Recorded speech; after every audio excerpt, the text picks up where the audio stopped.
Herkese merhabalar, Tarkan Özvardar ben. Bugün YouTube kanalımızda yine çok merak ettiğiniz sorulardan birine cevap vermeye çalışacağım. Köpekler bazen çimde veyahut da yolda neden sürtünürler, sırtlarının üstünde sürtünerek bazen çok kötü kokulu şeylerin üstüne, bazen çöp akıntılarına, çöp birikintilerine, bazen kedi dışkılarına, bazen de başka köpeklerin dışkılarına ya da başka hayvanların dışkılarına, özellikle büyükbaş, küçükbaş hayvanların dışkılarının üstünde neden sürtünürler sorusunu yanıtlamaya çalışacağım. Şimdi köpeklerin sürtünme olgusu iki sebepten şekillenebilir. Birincisi aslında artık körelmiş olan içgüdülerine bağlı yaptığı bir hareket köpeklerin. Yani avlanma dürtüsünün sonucunda, avlanma içgüdüsünün sonucunda şekillenen bir şey. Bu işin mekanizması şu şekilde. Bunu anlamak için şunu örnekleyeceğim size. Örneğin kurt sürüleri avlanma hedefi olarak bir bölgeye gittiklerinde, diyelim ki bir geyik sürüsüne avlama hedefler, geyik sürüsünden gözlerine kestirdikleri bir av var. İlk önce gidip geyik dışkılarına sürtünerek geyiklerin kendi kokularını almasını içgüdüsel olarak engellemiş olurlar. Yani aslında bu bir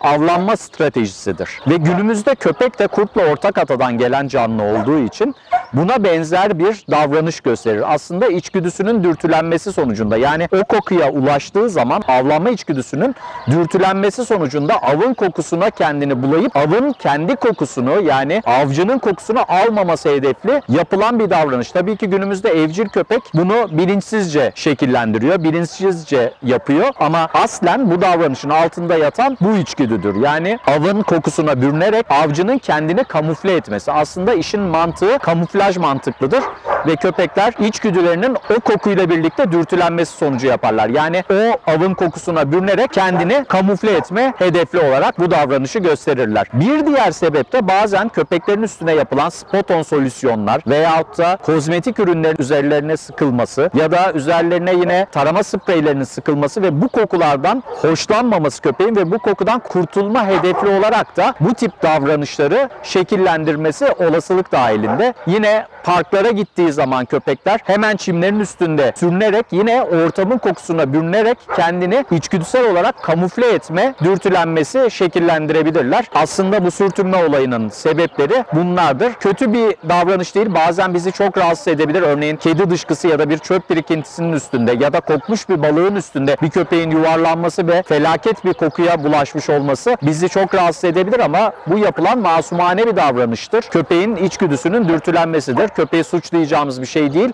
Bir davranış problemi kesinlikle değildir.